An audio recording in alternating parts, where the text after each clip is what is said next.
గుమగుమనాడే వేడి వేడి వెజ్ పులావ్ని ఇలా చేసుకొని తిన్నారంటే అదిరిపోద్ది.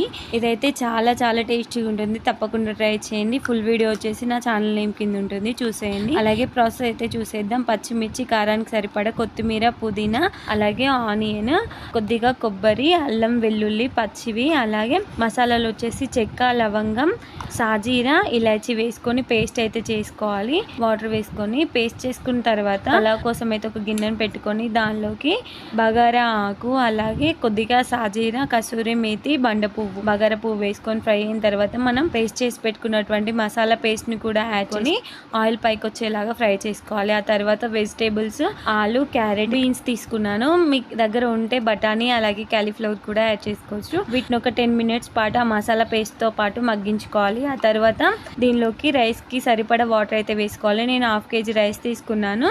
గ్లాస్ కి గ్లాసున్నర చొప్పున వాటర్ అయితే వేసుకొని మరిగించుకోవాలి. వాటర్ బాయిలింగ్ వచ్చిన తర్వాత సాల్ట్ కూడా సరిపోయేంత వేసుకున్న తర్వాత బాయిల్ అయినాక వాటర్ మనం రైస్ అనేవి స్టెయిన్ చేసి వేసుకోవాలి. ఆ తర్వాత 10 minutes పాటు ఉడికించుకొని లో ఫ్లేమ్ లో మగ్గించుకుంటే మన రైస్ అనేది రెడీ అయిపోతుంది. వేడి వేడి వెజ్ పులావ్ అయితే రెడీ. ఇంకెందుకు ఆలస్యం, మీరు కూడా ట్రై చేస్తారా? ట్రై చేయండి. అలాగే ఎలా ఉందో కామెంట్ చేయండి.